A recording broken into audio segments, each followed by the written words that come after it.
liệt nó là cái rồi bây giờ rồi đi vào vườn nó bét ra nhớ học và phải đẹp bay hả bắt đầu ta lẹ ta vì nó mát thì thôi chốt ta mà đi ta thằng nhảy chết thôi vào vườn cắt không nói nữa bạn một cây tìm không mới dễ chưa nhiều mình cắt một mình nhá cả lớp mình đu chưa ta hả cái cành này ta phải bỏ nhưng mà bây giờ đang ra trái như đây này tôi nuôi cuối cùng đâu có trái đâu nè cắt đi bây giờ lỡ ra trái cuối cùng thì để đi hai xong cắt cái này này đấy, cắt từ đoạn này luôn nuôi hai cái này được rồi đây này sao này không có trái này có cắt luôn cô em không mang dao kéo hả nè kéo đấy này thấy chuẩn bị mọng ngược này cắt luôn nuôi hai cái này là được rồi này cắt pha lê đi em cắt này đây, đấy nuôi cái này được chưa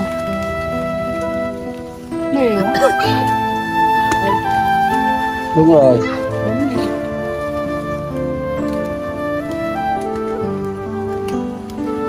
mới canh mọc ngược mới canh vuốt lên đấy nói gì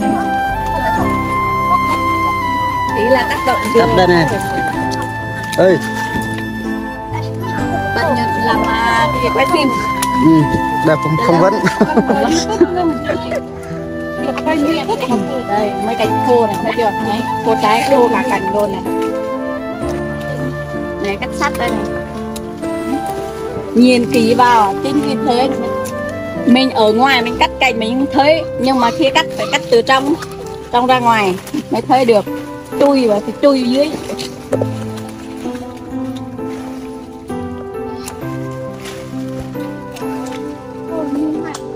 nè bữa sau hái xong cắt cái này này đúng rồi cái mọc ngược á này cái đực để là nuôi này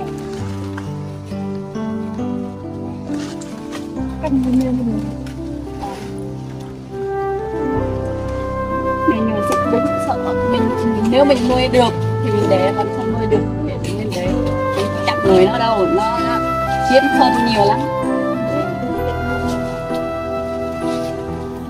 rồi chưa đấy.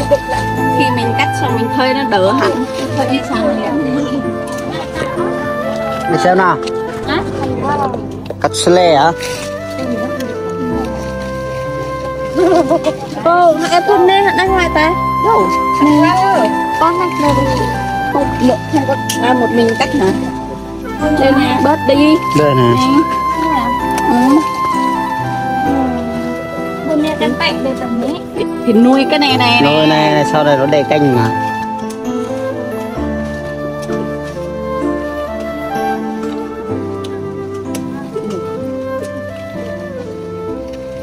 cắt cà phê nếu mình cảm thấy xấu quá mình đừng nên tiếc tiếc bây giờ thôi mình đẹp thôi nhưng mà nó chỉ là tốt thôi nhiều tốt lắm và nó không có trái đâu để canh nhiều quá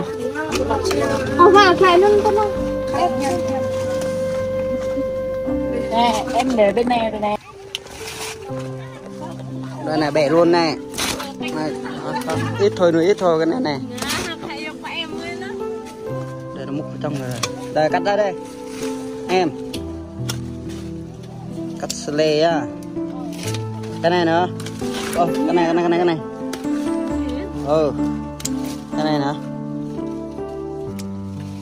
cái này cắt luôn để cái này thôi là đủ rồi để nhiều quá đây đấy vắt luôn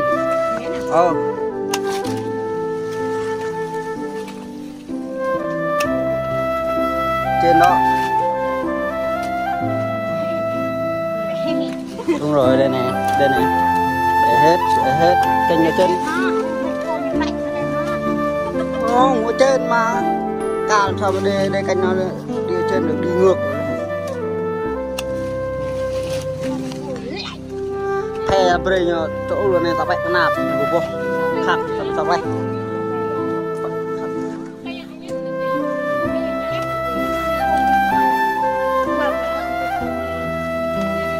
Đây để hoang là coi như này.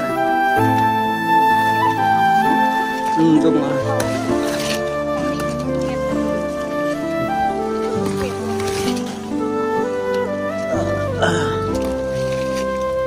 Thầy canh bỏ lầm được rồi.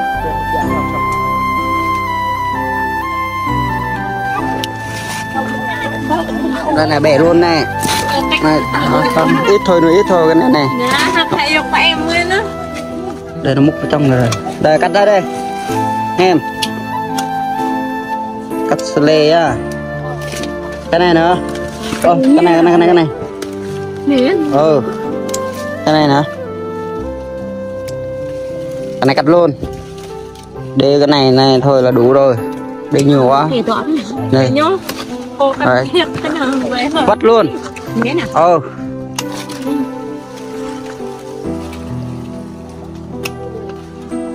Trên đó. Đúng rồi, đây nè. Bẻ hết canh ở trên. Hết cô như lạnh em ha. Không, ở trên mà. Cả làm sao mà để canh nó đi ở trên được, đi ngược rồi đó. Thế bây giờ chỗ này tao phải nạp nhiều bộ khác tao phải nè nhà em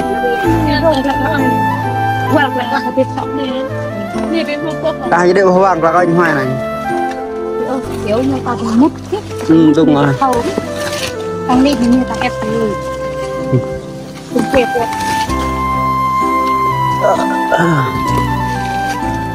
Thầy canh bỏ lầm được rồi, hộp dạ hoang sao?